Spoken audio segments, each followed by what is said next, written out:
All right, welcome back to the Frogs of War podcast. I'm Anthony North. With me is Russ Hodges, and we are back to talk all things TCU athletics, coming off the big road college game day top 20 victory in Lawrence, Kansas. TCU wins 38-31. We'll get right into it, but Russ, how you doing? How you feeling? And how did you feel watching this Kansas football game? You know, I hope my downstairs neighbor doesn't hate me after Saturday because I was very loud at the end of the game. I was standing up at the very end of it, and we got that fourth down incomplete pass to end it. And I mean, I don't think you could have asked for a better game than that. I mean, with the college game day atmosphere and a sellout crowd, two top-ranked teams nationally in the Big 12 conference going at it.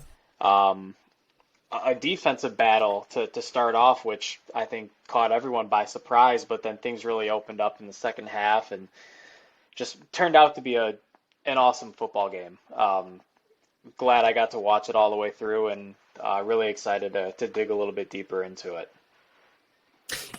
Yeah, totally. It was a thriller, and like you said, I was, I don't know, pacing a hole in my floor in my kitchen, watching the game. Like, I just walk in circles, like trying to, yelling at the screen, like, yeah, keep it together, keep your composure. Like, really, I'm like talking to myself, I guess. Like, I needed to keep it together. It was, I was glad that they did kind of settle in, that the Frogs settled into a groove and were able to eventually come out with the win. But certainly lived up to the billing of two top teams and top level performances from a lot of players.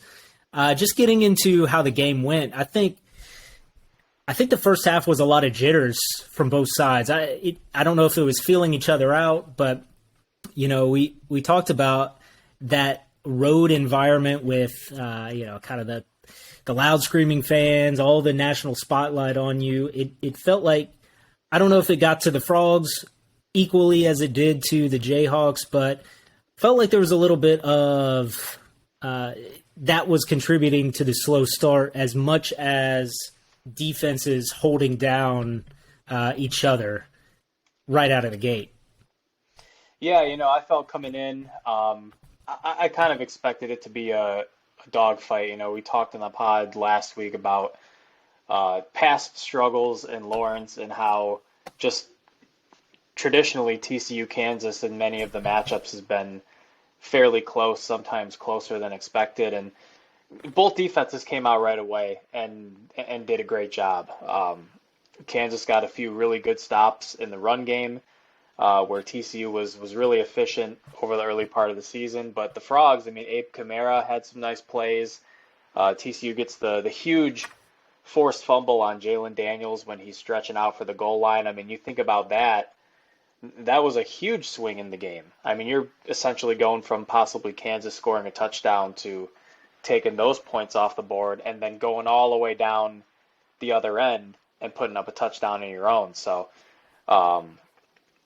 like you said, it was a game where the stars needed to show up, and we'll get into that a little bit as we move forward. But I thought both teams really brought it to start out. TCU has been able to start out very fast offensively. That wasn't the case against the Jayhawks, but it was really encouraging to see the team on the road when you're unbeaten, getting your first real taste of adversity, being down in the second half, and seeing Max Duggan and your stars and your veteran guys rally together and make the plays when they're needed, and then get stops defensively on a day where you really didn't play that well. A lot of positives that TCU can take away from this game. And when we joked last week, you got to beat Jalen Daniels, you unlock your next challenger, and that'll be Spencer Sanders coming up Saturday. So yeah, it turns out the next challenger was Jason Bean in the second half, who was coming out like he was, I don't know, Johnny Manziel or something. I don't know. He was pretty excellent, tearing up the TCU defense in that second half. But back to that play with the fumble on the goal line was such a flip in that yeah, Kansas is going in to score a touchdown to take the lead, where it would have been 7-3, and TCU takes over on the 1 yard line, and right away it's Quentin Johnston. Max runs down to the 1 yard line, and Kendre Miller busts it in, and it felt like this huge sigh of relief. Like, there it is.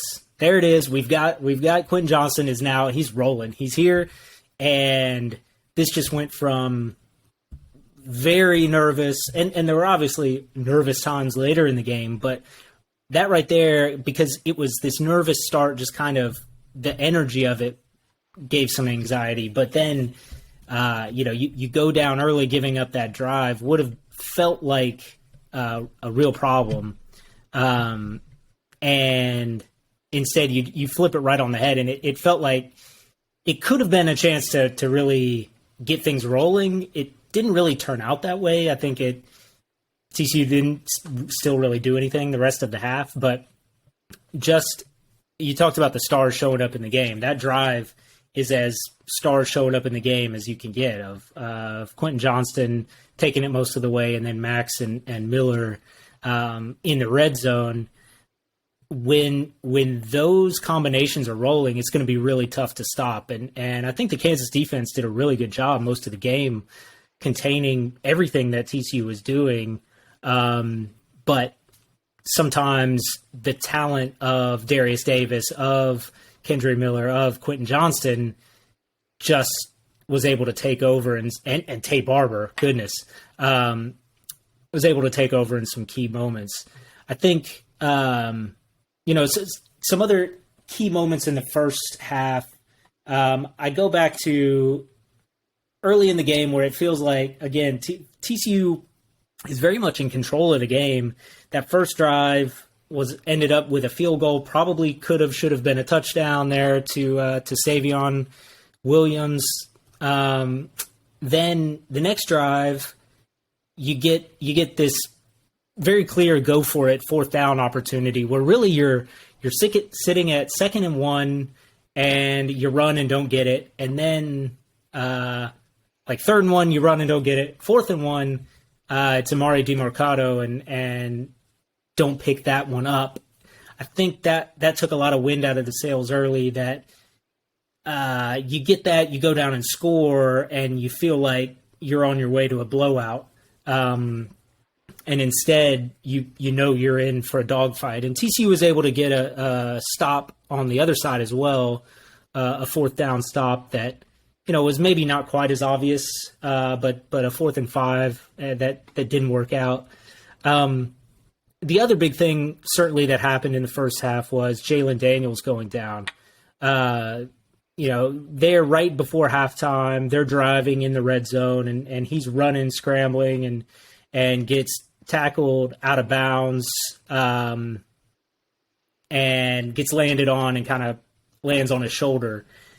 And turns out he's out for the game. Turns out he's at least out for this next game, to be determined whether he's out any further. But it's unfortunate for the Jayhawks, but Jason Bean came in and did an excellent job.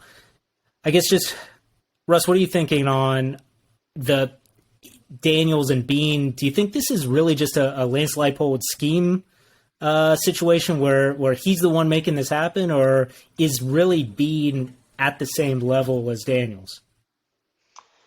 Going back to Jalen Daniels real quick, the man that tweeted out that Jalen's out for the year might need to log off for a few days. And Daniels clapped back. We don't know what his status is. Lance Leipold put out the tweet of Jalen stopping into his office and giving him the quick flex there. So arms up in the air. So a big fine, sigh right? of relief there, for Kansas fans. But when Jason Bean came in, I thought he executed the offense well, and you saw a lot of opportunities for Kansas to make plays when guys were wide open. And I know in one sequence of the broadcast, they broke down a play that Kansas had near the red zone where they had 2 wide receivers run scissors over the middle of the field, and the TCU secondary just kind of got lost in translation. And I believe it was Luke Grimm who was wide open for a tiptoe touchdown catch in the end zone. That and one, then yes. Mason Fairchild, the tight end, I felt like every time he caught the ball, he had 30 yards of real estate in front of him. Nobody they even had a knew he lot of existed. He was a ghost. Yeah. Yeah, Lance Leipold deserves a lot of credit. They had a lot of misdirection, a lot of pre-snap movement, and I think that's something, and I could be wrong about this, but I go back to Oklahoma or SMU. I hadn't seen teams run that much pre-snap movement and misdirection against the Frogs this season, and I think they got a little confused.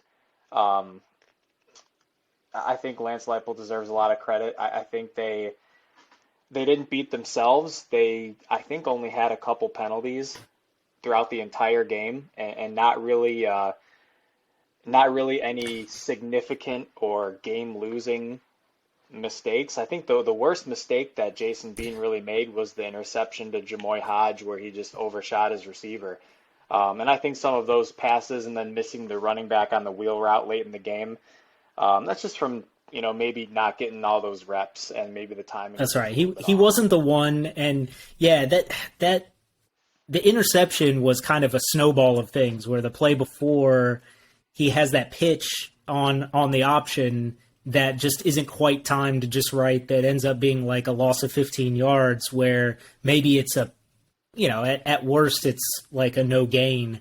Maybe they pick up some yards there, and so they're way behind the chains, and he's trying to make something happen and throws that interception. So yeah, it's the kind of thing of like he was the backup, and he played like a backup in some of those instances, but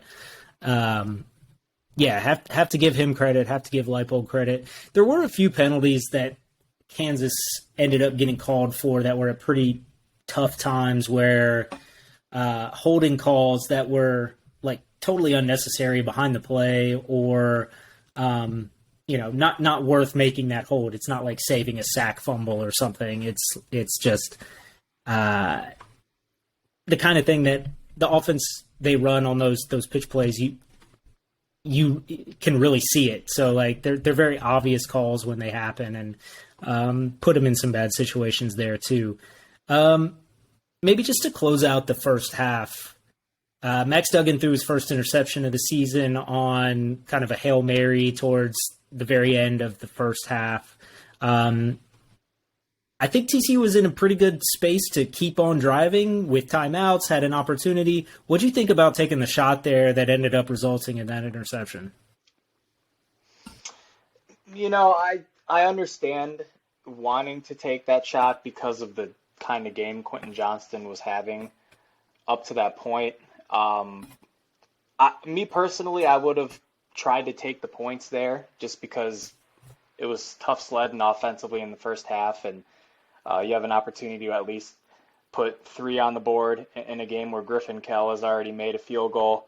It was really, at the end of the day, just an arm punt, so nothing really too discouraging, but maybe at home you take that shot, or if you have a little bit more offensive rhythm, you take that shot. But if I remember correctly, it was a ball that was a little overthrown, and it might have been double coverage too. And I know Max. Yeah, there were definitely 2 guys down there.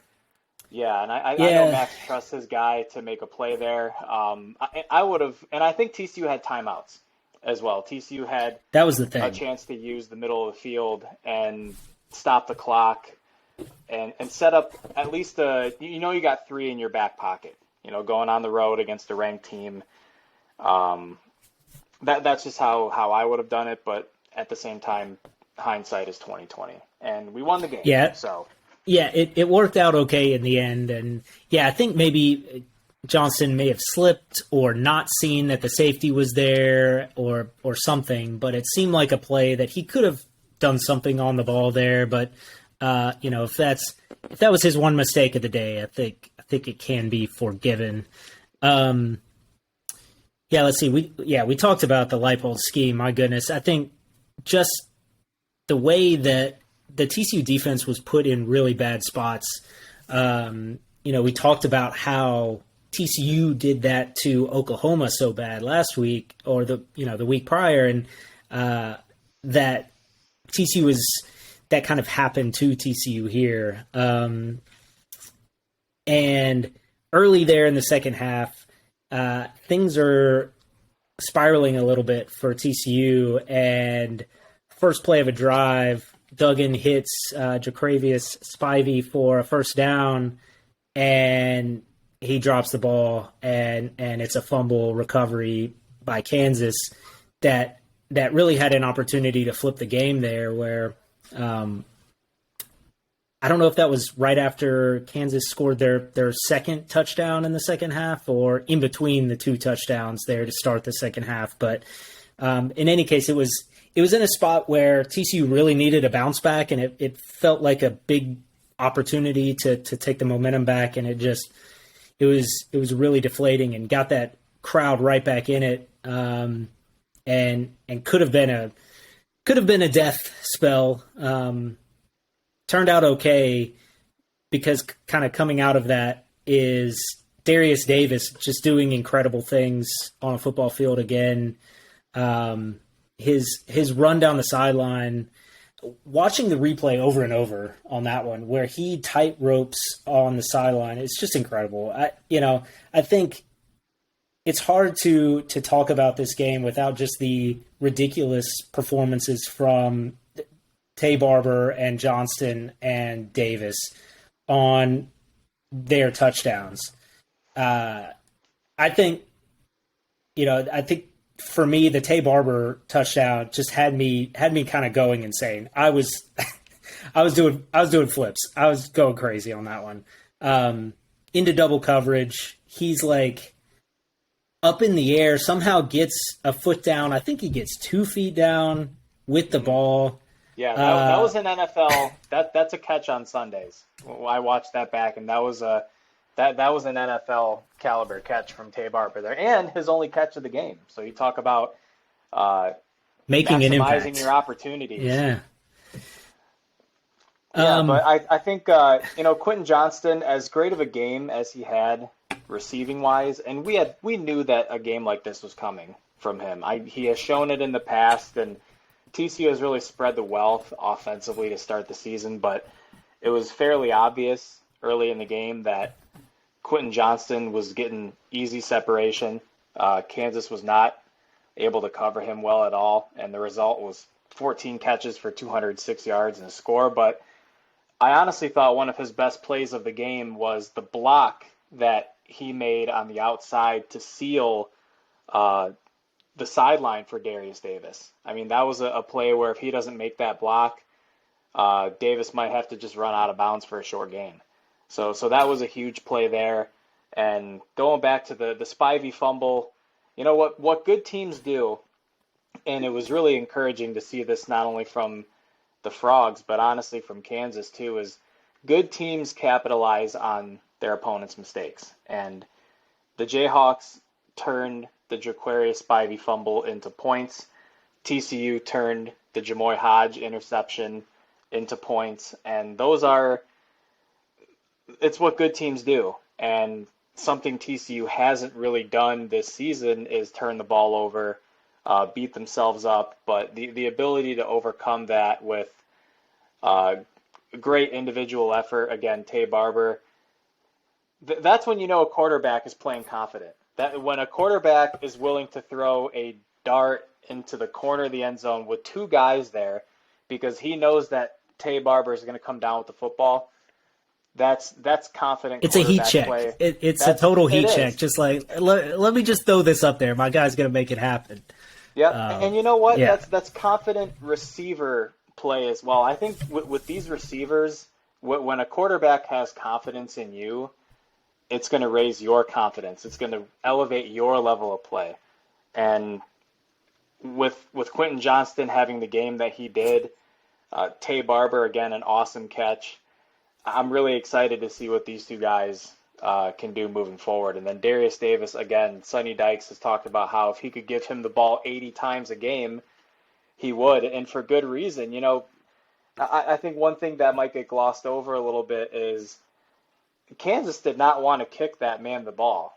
And as a result, willing to TCU kick it straight out of bounds, just straight out of bounds. Yeah, they were squibbing it, they were kicking it out of bounds, they were short kicking it, and the result is TCU is getting the ball at the 35, 40-yard line on practically every offensive possession. I'll be really interested to see if other teams in the Big 12 do this moving forward, because the trade-off is, okay, you don't give probably the most dangerous return man in the conference a chance to return the ball, but then the other side is you're giving an offense that's averaging 46 points a game the ball at the 35, 40-yard line. So I guess you got to pick your poison there a little bit. Yeah, I can see teams more confident in their kicker, just let them kick it through the end zone. So maybe I don't know what the wind situation was in Lawrence on Saturday, and I don't know much about the Kansas kicking situation, but I imagine teams who have that big leg kicker they'll just say let it rip and try to do whatever they can to kick it, 10 yards deep or out of the end zone on kickoffs. Try to not give them a chance that way, rather than just giving an extra at least free 10 yards to the offense. I guess to close it out, defense gets a stop at the end. Marcel Brooks makes a nice tackle to somehow not horse collar and get a stop. And then, oh man, I think, was it Josh Newton on coverage on that last play, or maybe Abe Kamara? But at the end, coverage on the receiver, able to not get a penalty on that play either. I think there were a lot of Kansas fans very upset about those two calls. I think they were probably the correct calls, but that's obviously my purple glasses. I could see it going other ways. I think we would have been really upset if either of those are called a penalty. I think the Brooks wasn't even close, really, to being a penalty. And then, the last play of the game, I don't think there was enough there for that ref to ever have thrown a flag there. And it's not like Kansas got plenty of benefit from referee calls throughout the day as well. I mean, the two touchdowns that they got that were very impressive catches, very nice plays, but I think if they call it on the field incomplete, they're not overturning them as complete passes either. The one touchdown where the guy kind of falls to the ground with the ball, and he's got his arms under it, and the ball bobbles within his arms and probably hits the ground on the side of his arm, but they say it doesn't, And then the other one where does his knee hit in bounds before the rest of his leg lands out of bounds? It's very close calls, but, it's the kind of thing that can go either way. So, Kansas gets the benefit of those two touchdowns, but they don't get the flag. They don't get the home cooking flag at the end of the game, and TCU gets the stop and gets the win. Yeah, I think, though, you hit the nail on the head. Both of those plays they're bang-bang plays. You're not going to be able to overturn those on video. And I don't think any call really in this game was TCU, Oklahoma, that man waved for a fair catch, egregious level of bad. I thought the officiating in this game was pretty solid. Again, just a really well-played game all around. And, even though the defense did get the stop at the end of the game, I was pretty discouraged with how we defended the pass in this game. Jason Bean throws for 4 touchdown passes. Jayhawks didn't really run the ball extremely well. I think, again, TCU has been very solid in that category, but TCU now is, I think, averaging about 270 yards per game allowed in the passing game. And, in the 3-3-5, where we saw a lot of instances against Kansas where TCU only rushed 3 guys, when you're dropping 8, you can't be giving up 20, 30, 40-yard pass plays down the field. I mean, that's just, I want to say it's inexcusable. I'm not a coach. But just so much time. That Bean was, I mean, you've got the backup quarterback in there. Make him, bother him a little bit. He was almost never bothered all day back there in the pocket. Right, and it's a combination of factors. I think what was discouraging on those 2 touchdown passes, that were they touchdowns, were they not, I could really care less, because on both of those plays, you had 2 high safeties who got beat by 1 guy.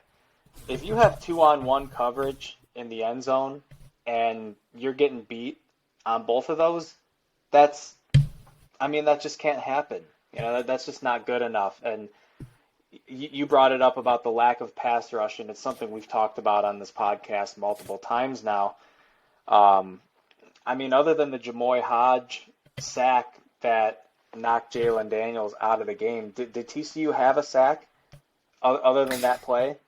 Yeah, I'm not sure. That one, I'm not even sure you can call that a sack. That was much more of a scramble, run around. He's trying to make something happen kind of play than just a pure pass rush sack. And I think a lot of TCU fans were expressing a lot of they were upset. Folks were not happy with the way the defense was handling Kansas, and I think it's just maybe it's understanding that the way this Kansas offense was running was making a lot of that happen. Some of the wide open Fairchild things, those plays are just, and the Grimm one at the back of the end zone, that's kind of scheme taking advantage of what the Frogs are doing. But yeah, like you said, those other 2 where you've got Perry back there and you've got at least 1 cornerback back there with a receiver in the end zone, you should be able to make that not a touchdown, even if it's, an incredible play by the receiver. So unfortunate there. And things are only going to get more difficult for that TCU defense and secondary coming up with Spencer Sanders. I guess just to close up on the Kansas game, what do we think this means? This is 2 consecutive, at the time of the game, top 20 wins for TCU in the Big 12. But we saw Oklahoma go and just get totally annihilated in the Red River game, get shut out by Texas. And then, Kansas is like a 10-point underdog to that Oklahoma team this week in Norman. And were these good wins? Yeah, I think they're absolutely good wins. Texas, Oklahoma, Dylan Gabriel wasn't playing. Davis Bebel, God bless him. I'm sure he's a good guy. He's not it. 6 of 12 for 38 yards and a pick. Yeah, they got to get another guy in there. I didn't really read too much into that because I don't know how many people picked Oklahoma to win that game. I thought Texas was going to win that game handily, especially with Quinn Ewers coming back. But look, Kansas has played really good football this season. They've won in a few different ways. They've won high-scoring battles. They go to West Virginia and win in overtime in what is a very difficult place to play. They go to Ames and I like to use the term rock fight quite a bit, but they win a defensive battle against an Iowa State team that just held Kansas State to 10 points and Deuce Vaughn to 23 rushing yards. So Kansas, we've said it before, I'll say it again, Kansas is legit. I think Kansas is in a position this season to potentially finish top 4 in the Big 12 Conference. And playing Oklahoma with a healthy Dylan Gabriel and doing good while doing it, and even with Jalen Daniels getting knocked out, going on the road in a sellout crowd against an undefeated team that's playing really good ball, I think they are really good wins for TCU. But it's only going to get tougher from here. I mean, you have Oklahoma State and then Kansas State coming up after that. And this is an Oklahoma State team that was honestly tested against a Red Raider offense that is just continuing to put up a lot of yards. So I'm still really happy with the way TCU is playing. The offense really bounced back late in that Kansas win. And the biggest question for me is just on the defensive end, can you count on dropping 8 guys or dropping 7 guys and winning your coverage matchups consistently. I think TCU defensively is still trying to figure out. I think we know what the identity is with a 3-3-5, but I wonder if Joe Gillespie will start using some kind of a sub package where he has four men up front rather than three. Maybe he takes a nickel off the field. Maybe he takes one of his outside backers off the field in favor of another rusher, because the front is not getting any pressure on the quarterback. Doesn't matter who it is. And if they're dropping 8 guys and giving up huge chunk plays down the field, that's not going to cut it either. So really one of two things has to happen. Either A, you got to win your coverage matchups on every down if you're going to drop 8 guys or 7 guys, or B, you got to start getting a little more creative in rushing the passer, because just blitzing DBs and blitzing linebackers is not going to cut it. So I'm interested to see moving forward, especially with Oklahoma State and a really talented dual threat quarterback in Spencer Sanders coming up. Will TCU make any sort of adjustments up front, or are they going to stay true to the 3-3-5 and really emphasize just better coverage down the field? Yeah, and I do think that Spencer Sanders is a dual threat quarterback, but I also don't think he's as dynamic as Jalen Daniels can be, and as dangerous as a runner is maybe more what I'm trying to say there. I think he's closer to the Dylan Gabriel, Tanner Mordecai level of threat with his legs, that I feel like there maybe there was a spy, or there was a lot of focus and was well covered. All those option attempts and Jalen Daniels running attempts didn't really produce anything of note for Kansas. And so it seemed like that was much more the focus against Kansas, where I think against Oklahoma State going forward, as we look forward to this week's game, there's just so much talent in pass catchers for Oklahoma State, and Spencer Sanders has shown an absolute ability to get them the ball and the offense to get them the ball in space and run with it, that I kind of feel like maybe the defense will work better against an offense like that than it did against this Lance Leipold, Jalen Daniels run offense. Mm-hmm. Is that a solid theory, or am I crazy there? Is Spencer Sanders going to run for 300 yards against TCU on Saturday? Is that what I'm setting myself up for? No, I think you make sense. I know Spencer Sanders in the past has made plays with his legs maybe a little more frequently than maybe he actually does. But regardless, it'll be something to look out for when Oklahoma State comes to town this weekend. Looking forward to it. Should be another. I think if depending on how this game goes, we could start hearing a lot more national love being shown to the Frogs. I know Troy Aikman was showing the Frogs a little love on Monday Night Football. It was exciting to see, and hopefully the Frogs continue to build on that.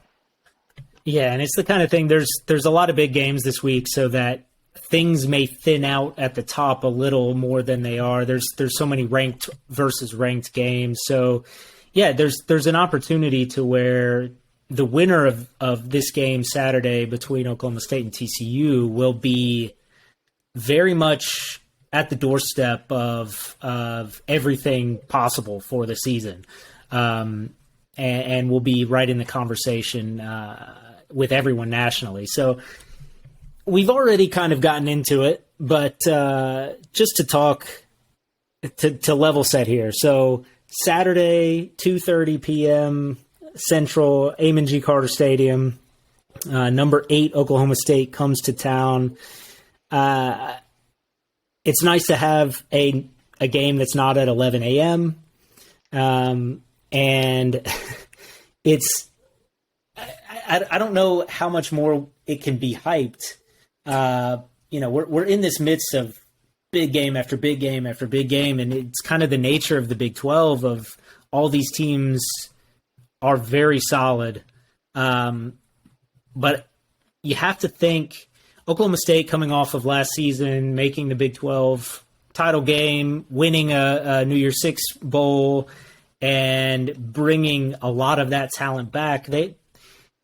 This has to be your favorite to at least get back to that conference championship game. And now with Oklahoma on a huge downswing, you have to think the Cowboys are probably the favorite to win the conference at this point. So huge contest nationally, huge contest for the Big 12 race to kind of keep pace with things. Oklahoma State already owns the win over Baylor.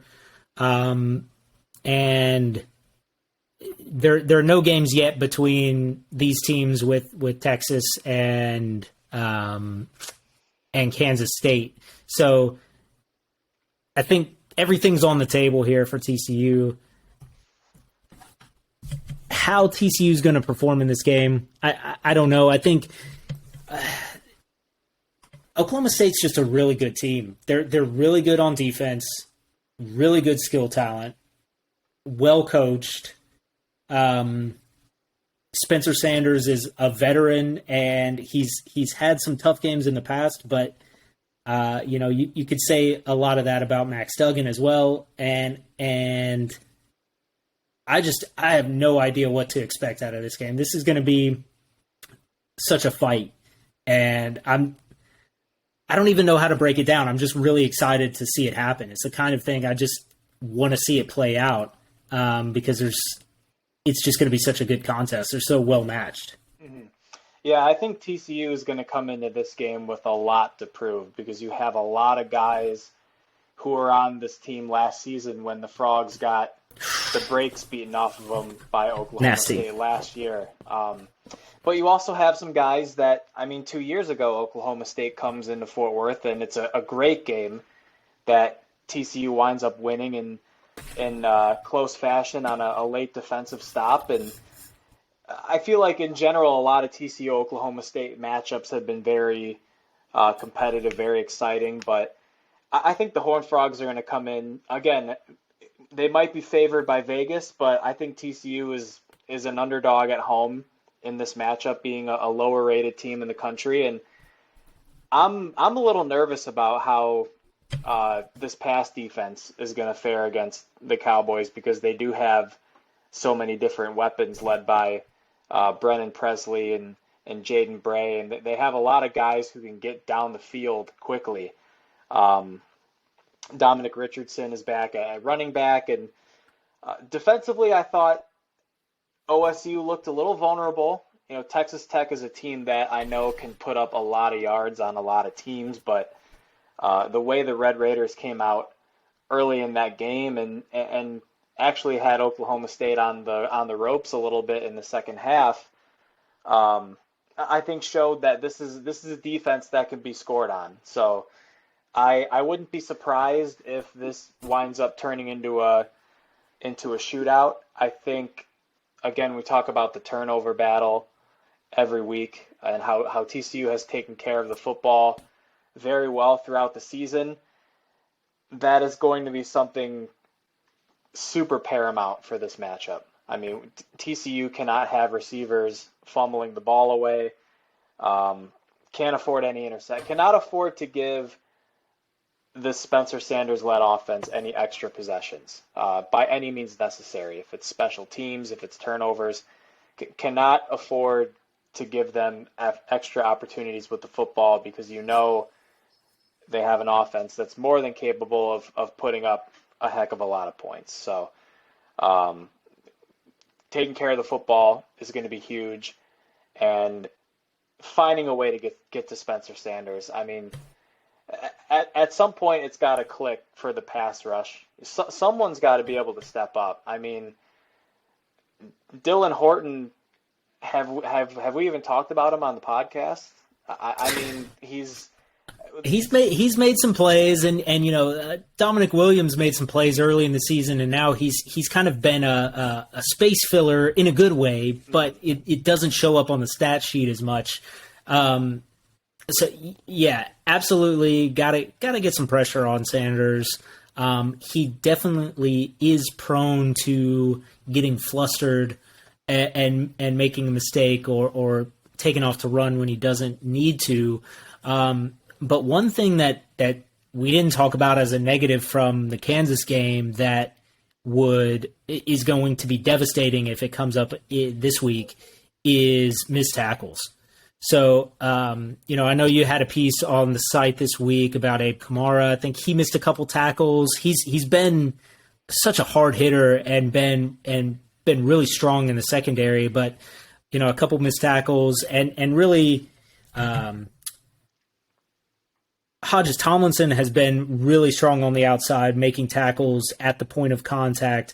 But there were several occasions where last week TCU had the opportunity to shut down a drive or at least keep things out of manageable situations where, you're in like 3rd and 20 and you're picking up 17 yards or you're allowing 17 yards, giving it the opportunity for a 4th down pickup.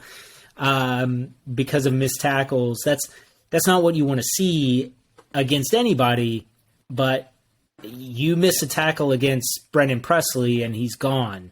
You miss a tackle against really anybody, Bray or Brennan Johnston or any of those guys. Richardson at running back, they will punish you for those mistakes in a way that I don't think Kansas had the skill players nearly at the level of Oklahoma State. So those are the kind of lapses, momentary lapses that against Oklahoma State you just can't have. So I'd be concerned about that as well from the TCU defense. Yeah, and one little note before we get into predictions. One Kansas mistake that maybe kind of got lost in the shuffle was the Jacob Borchilla missed field goal.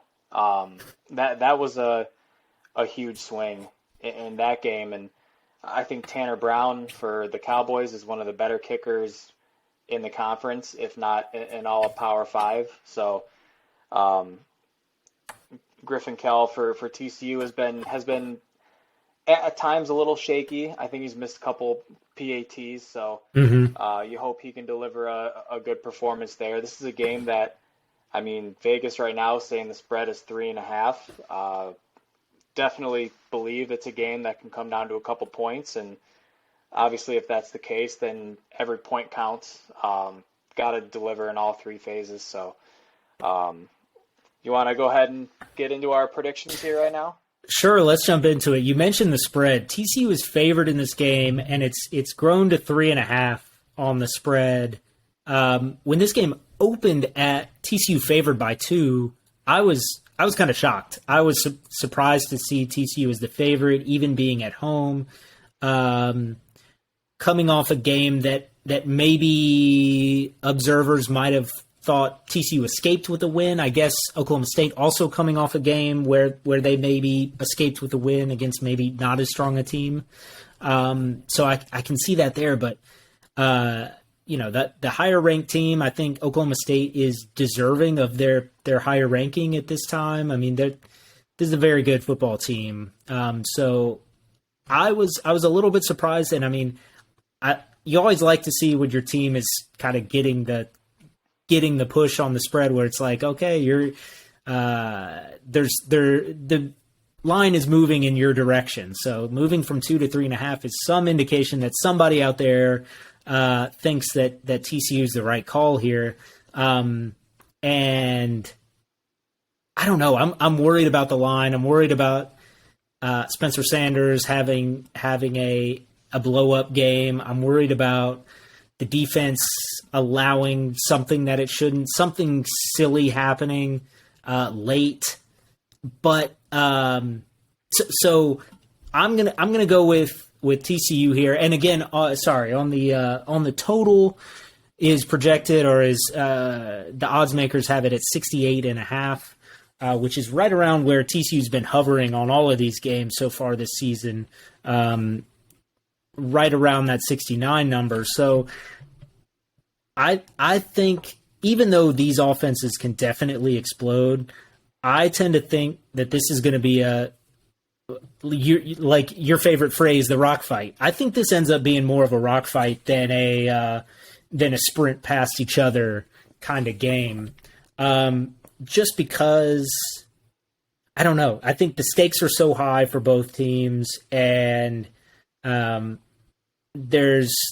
just going to be really well played, and there may be some turnovers, there may be some penalties. Let's see, give me a score. We're going to go with 28-24. Low scoring game. That's TCU covering the spread. Yeah, let's just go with it. TCU's going to cover that spread. TCU wins 28-24. Is TCU undefeated against the spread this season? I thought I read that somewhere that they might. Yeah, depends on what spread you got for the Kansas game. So I think it may have ended 7 or 7.5. Mm-hmm. So, but opened at like 5 or 6.5. So depending on which line you use. But other than that, yes, either probably a push. If you take the closing line, it's probably 7. So TCU pushed in the Kansas game, but otherwise have covered the spread every week. Right. I think this is going to be a nail biter game, just because I think this is a game that could come down to a game-winning field goal or one last stop on the defensive end. I think it's going to be a high-scoring game, personally, just based off of what I've seen from Oklahoma State these last couple of games, hanging 30-plus points up on a really solid Baylor defense, and then scoring quite a bit again against Texas Tech, and then the Frogs, who are averaging well over 40 points a game.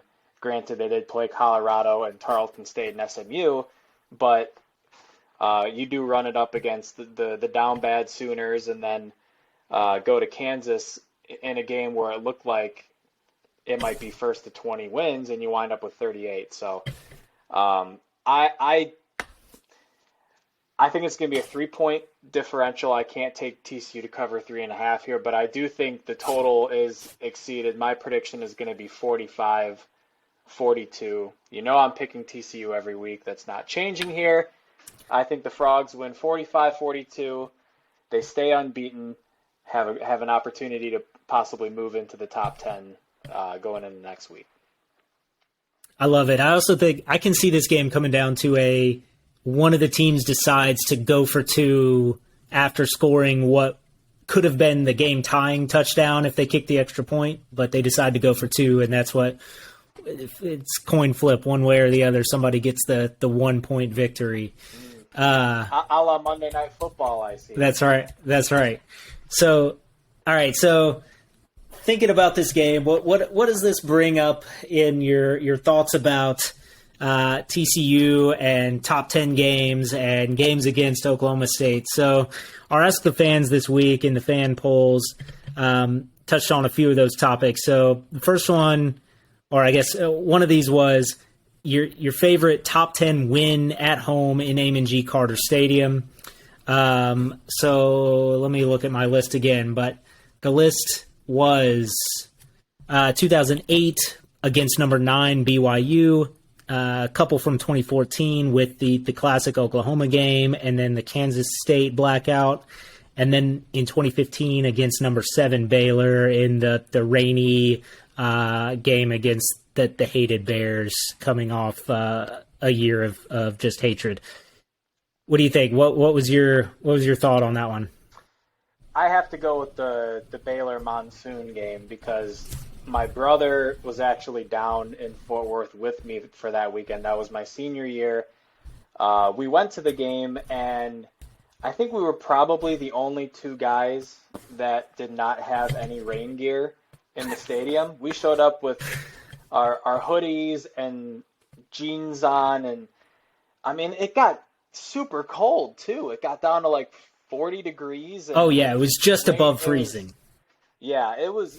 I I don't know how I managed to walk home from the stadium. I lived in Grand Mark my senior year, so we wound up leaving the game, I think, in the fourth quarter because I physically couldn't do it anymore. I'm going to sound like a baby for saying that, and it's one of my brother and I have this thing. We go to games. We went to a Cubs game uh, a year or so ago where David Bodie hit a walk-off grand slam against the Phillies, and we left in the eighth inning because we had to catch a train. Like that just happens to the Hodges boys, I guess. But no, I got to go with the Baylor game just because we were there. Unfortunately, missed the ending, but just a crazy environment in that weather. How TCU wound up coming out of that with the win against a team that I think was starting their third string quarterback. Yeah. You were just happy to survive in advance, but being in the stadium and to all the students and everyone there who toughed it out all the way, I applaud you. I hope you did some slip and sliding on the bleachers and made the most out of it because you might not have an experience like that again. It was pretty remarkable. Yeah, I was there with my dad, and my folks were in town, and my firstborn son, was born just like a couple weeks earlier. So it was like a very exciting time in the North household, and yeah, went with my dad, and we were fully decked out. We had like several layers of clothes on, plus several coats, plus several like rain slickers, and then we stayed through the whole thing, through the lightning delays, through all the double overtime. It was probably like 6 or 7 hours out in the freezing rain. It's hard to beat that game just in general. On this list, I was surprised how actually people from the 2014 season really have a soft spot for that Oklahoma win, but very little love for the Kansas State game. I'm surprised by that because that game was later in the season. At this point, it was really real that TCU was making a legitimate run at this new playoff thing that existed, and this was the biggest obstacle left on the slate. And night game, like it'll be next week against Kansas State, night game, and TCU, it ended up being just a big celebration. I mean, Trevon Boykin was amazing, Aaron Green was amazing, Tyler Lockett for Kansas State was amazing, but TCU was able to get that game. And I also have a soft spot for the 2008 game against BYU. That was my junior year, and that was the day after I turned 21, I think. The day or two after, the week of.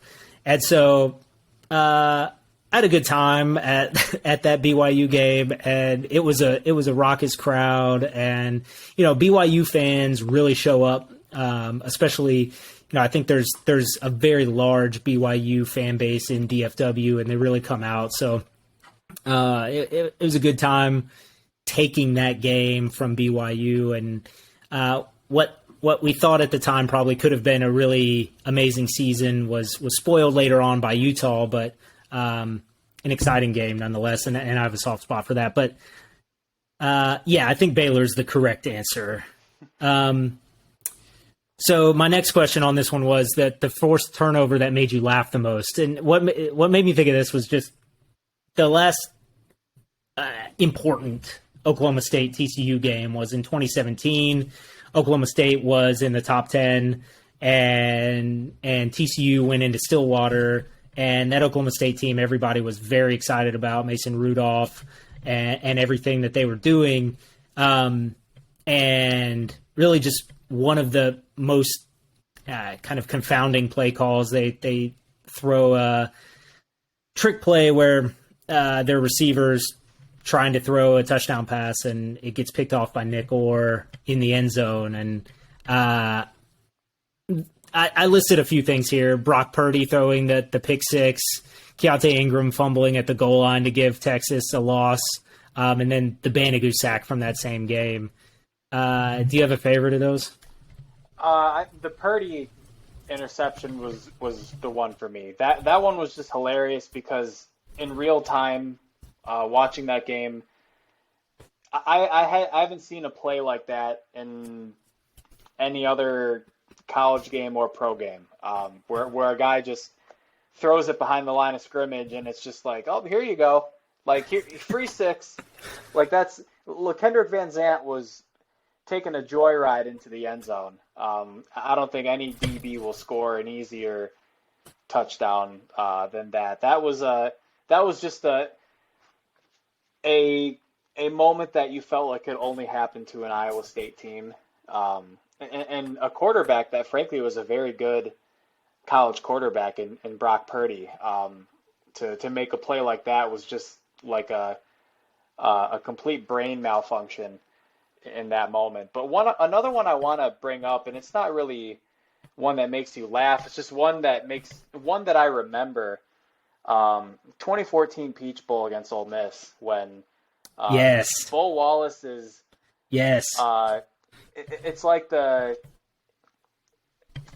he's getting besieged by the TCU defense and he's getting hit on every play, and the game is just so one-sided, but they back him up all the way back into his own end zone, and he's just trying to throw the ball away for dear life. Like he's trying to do anything to just get out of the way, and then James McFarland makes a super athletic dive at the ball and intercepts it in the end zone and does the land shark celebration to taunt all the Ole Miss fans. That's one that when I think of just memorable TCU forced turnovers, not necessarily one that's funny. Maybe funny just because Bo Wallace. No, it's pretty funny. No, that's a really good answer. I like that. It's pretty funny. And you say to taunt the Ole Miss fans. By that point, I'm not sure there were any Ole Miss fans left in Atlanta. They were gone. Shout out to the Keontae Ingram play just as being karma for running over Melissa Treebwasser on the sideline. Shout out Melissa. I think it was the year before she was doing photography on the sideline and he kind of bowled her over. And so he got his comeuppance the next year, is giving the game away on the goal line. So we thank Melissa for her efforts in causing that fumble a year later. All right, so my last question, and we can hit it quick, but your favorite or the best, most impressive TCU wide receiver performance, and on behalf of Quentin Johnston having this huge day at Kansas, and how that stacks up to Jalen Reagor in the Alamo Bowl, Josh Doxson in Lubbock in 2015, or Josh Boyce in Boise in 2011, and also, shout out to somebody on Twitter. Hit us with the, I think it was Andrew Sullivan. Hit us with the game, the Cavante Turpin Texas game where he had 4 touchdowns. So that probably should have been on this list too. For me, my answer, I know the Doxson one has the most impressive stats, just basic stats. But for me, it's the 2011 Boise game. Just at the time, Boise was like our most hated opponent. We had the Fiesta Bowl and the Poinsettia Bowl, and they were the top dog in what was supposed to be the top dog in the Mountain West that year, coming into the conference fresh. And TCU had already announced that they were leaving the Mountain West, so there was all kinds of, I don't know, bad blood, and really just, it was a huge game. I think they were in the top 5 at the time, and Boyce had an incredible game. But more than just the 5 for 163 and 3 touchdowns were the 2-point conversion that wins the game at the end. A play that he had done probably a couple times before. There's a West Virginia game where he steals a 2-point conversion, but Casey Paul Hall hits Boyce about the 1 yard line on the 2-point conversion, and he steals it away from the defensive back and gets in the end zone for the go ahead score. TCU hangs on to win thanks to a missed field goal, but I don't know. That's my favorite beast TCU wide receiver performance. What is it for you? I would say I got to go with Doxson in 2015. I know that's kind of the easy answer, but when I think about the 2015 season, a lot of it really just comes back to Trevon Boykin and Josh Doxson putting their team on their back and just being two peas in a pod. I mean, I think about the Kansas State game as well, where you think that the Frogs are going to go down. They're not stopping anything. They can't stop the run whatsoever. But when you have arguably the best quarterback in college football and arguably the best wide receiver in college football, they always had a chance to win, it seemed. And that Texas Tech game, just because of the wild ending. I mean, that game will be memorable for a lot of people. I remember being in the rec. I was working out, and maybe I just finished playing basketball, and they had all the students were chilling in the lounge right outside the basketball courts watching the game because it was about to end, and they air the fourth down play where Boykin throws it in the end zone. It's tipped, and everyone was about to go full surrender Cobra, and then Aaron Green just comes right in, and then everyone starts losing their minds. And I think after that, on Texas Tech's last play of the game, didn't they got it down to like the 20-yard line on a bunch of laterals? And yeah. They get into the open field, and you're like, you're about to, you feel like you're about to soil yourself because you're like, no, this is not happening. Don't do this to us now. And then the guy finally gets pushed out of bounds at like the 15-yard line, and you're just like, okay, now we can go party. But no, I think Doxson just had a special 2015 season, and him just being a great story, coming in from Wyoming and developing such a great chemistry with Boykin. It was almost like Aaron Rodgers, Devontae Adams, where it doesn't matter where Rodgers is going to throw the ball. He could throw back shoulder, he could lead him, he could hit him on any route. It's like they always knew, they just double him, triple him, it doesn't matter. Yeah, he's getting that ball. Some quarterbacks and pass catchers, even like Brady and Gronkowski, even though Gronk's a tight end, it's like they know just how to play the game, and they know where the other is going to be and where the ball's going to be before anybody else on the field does. And it was just a really cool thing to watch. Yeah, looking at his game log, and I was like, trying to pinpoint exactly which one I was going to pick for Doxson, and it's like every single game he's going like 9 for 150 and 2 touchdowns, like insane performer and all-time great. Wrapping up for football for the week, just to hit the Big 12 real quick, the 3 other games this week, we've got Baylor is a 3.5-point favorite in Morgantown at West Virginia on Thursday night. Did the Bears come away with the win there? Yeah, I'm going to take Baylor in this game. I think they're going to be looking to bounce back from a tough loss against Oklahoma State, and I really don't know what to think of West Virginia right now. They had a couple of bounce back performances against Virginia Tech and one other team, but they also dropped a complete stinker against the Longhorns. So I think I know just a little bit more about what this Baylor team can do as opposed to West Virginia. I wouldn't be surprised if it's close. I think the 3.5 line makes sense just because Morgantown is a difficult place to play. But I think Baylor wins this game. I think it'll be close, but I think the Bears will get back on track. I think it's a tricky one. Yeah, it's a tough place to go, and on like a standalone game, it's going to be a difficult atmosphere.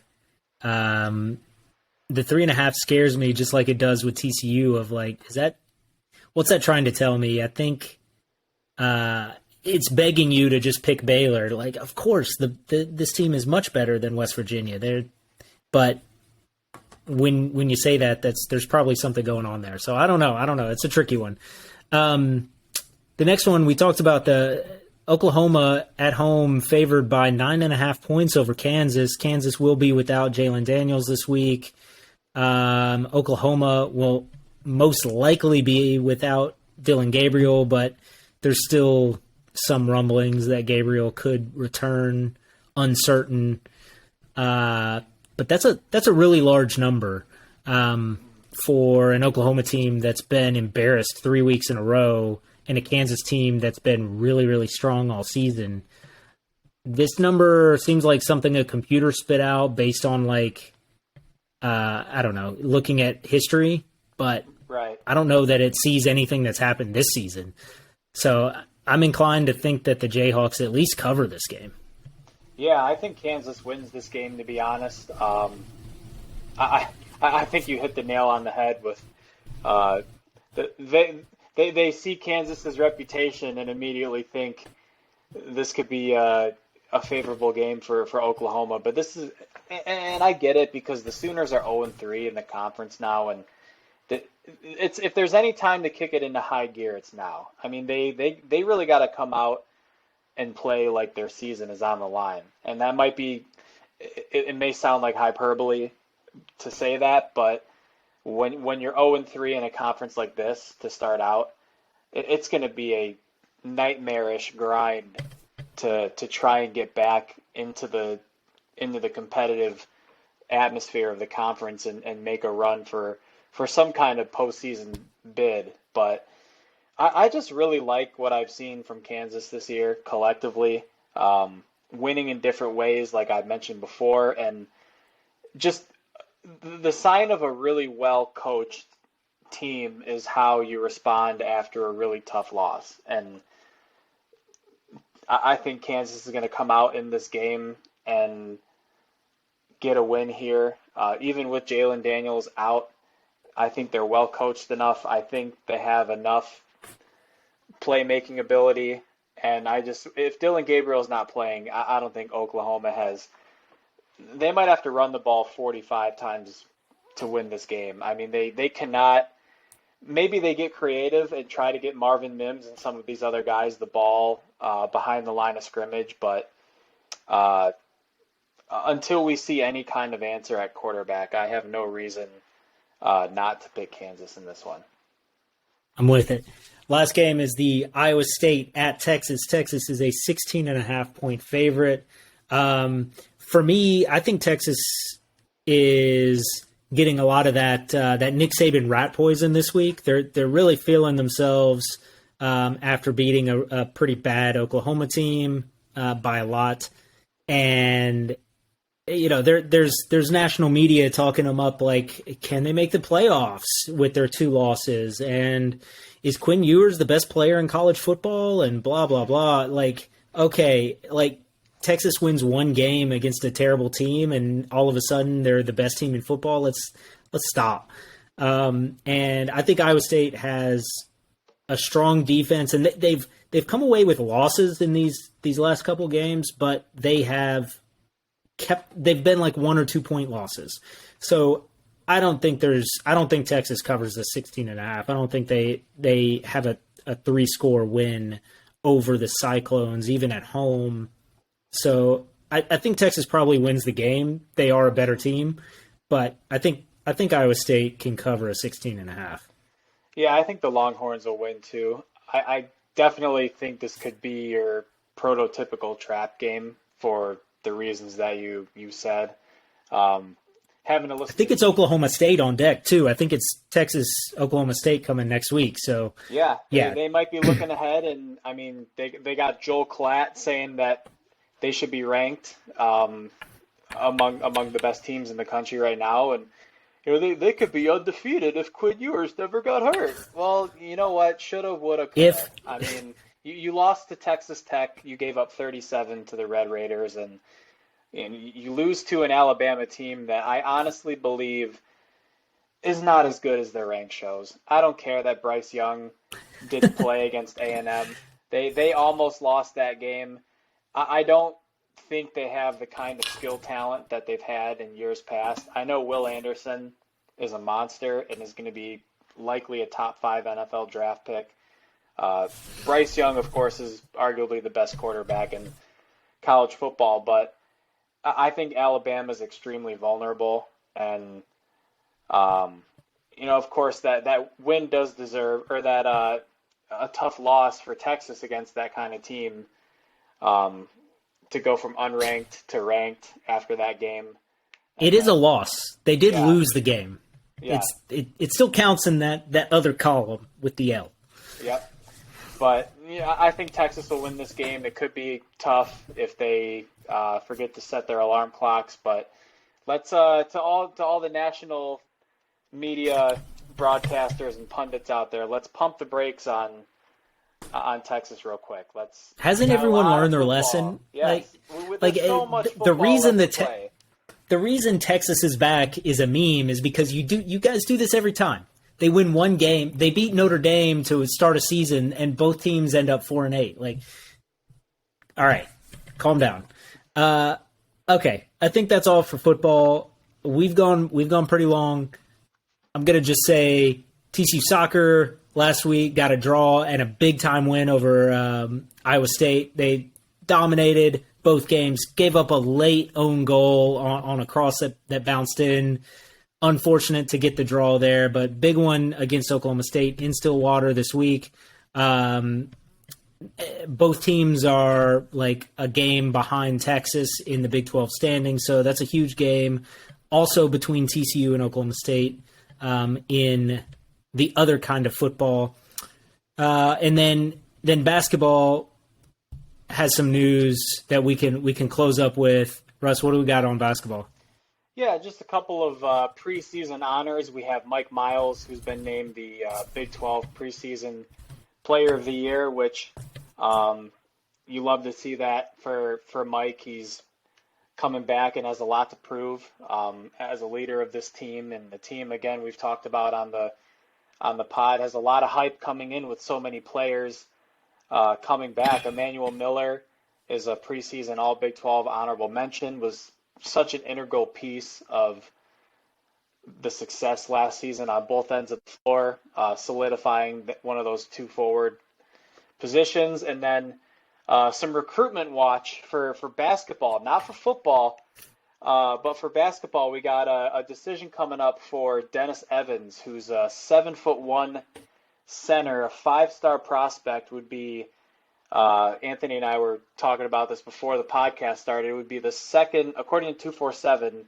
Sports, the second 5-star prospect in men's basketball to go to TCU, the first since 2003. TCU already with 2 recruits for the class of 2023. Would be a huge addition, of course. Tremendous boost to a team that's returning a lot of talent, and PJ Haggerty, a 3-star, is coming in this year. It'll be interesting to see if he can earn a role. We get the transfer from Oklahoma State, I believe, Rondell Walker. You'll hope that he can blend in and make an impact on both ends of the floor. So TCU and Minnesota are the two schools that are waiting anxiously on the Dennis Evans announcement. So we'll have something up right away if we hear the good news. We'll keep our fingers crossed. Fingers crossed on that one. And yeah, on Miles, I mean, it's pretty incredible to have TCU have the media honored preseason Big 12 Player of the Year. The Big 12 has the reigning national champion and the previous national champion, and all of this talent, all of these superstar teams, and for Mike Miles to earn that honor, I think it's, obviously it means nothing in the scheme of actual basketball being played on the court, but it's just a sign of, it's something that we probably never would have expected a TCU basketball player to have that kind of attention, and a basketball team to have this level of hype going into a season. We're just a few weeks away, and I couldn't be more excited for the basketball season as well. So that will close us out for this week. Thank you all for sticking with us, for listening here to the podcast. Of course, check out everything on frogsofwar.com. Follow what we're doing during the game on Twitter, on the blog, on the website with our game threads. There'll be a lot more fun stuff, content going up the rest of this week as we get into this big football game on Saturday here in Fort Worth. That's all I've got. Russ, you got anything? I think you summed it up nicely. We got a big matchup at 2:30. Wear purple. I think I'm anxious to see the uniform combo. You know the Frogs always come out with that swag. So fill the stadium. AD tweeted out that it's been sold out. Want to see a lot of purple in the stands, and let's keep this great run going. Get there early. Yeah, I was seeing on StubHub, I was just looking curious to see what the number of tickets, and there were only a few hundred tickets even on the secondary market. I mean, even at this time, usually you'd see like several thousand on the secondary market. So people are buying them up. People are expecting to go. So hope to see you guys out there. Definitely get there early, be loud, and cheer these Frogs on to a top 10 victory in the Carter. Exciting times. That's all for today. Thanks. Subscribe everywhere. Check us on YouTube if you want to see our beautiful faces smiling at you. And go Frogs. Go Frogs. Take it easy.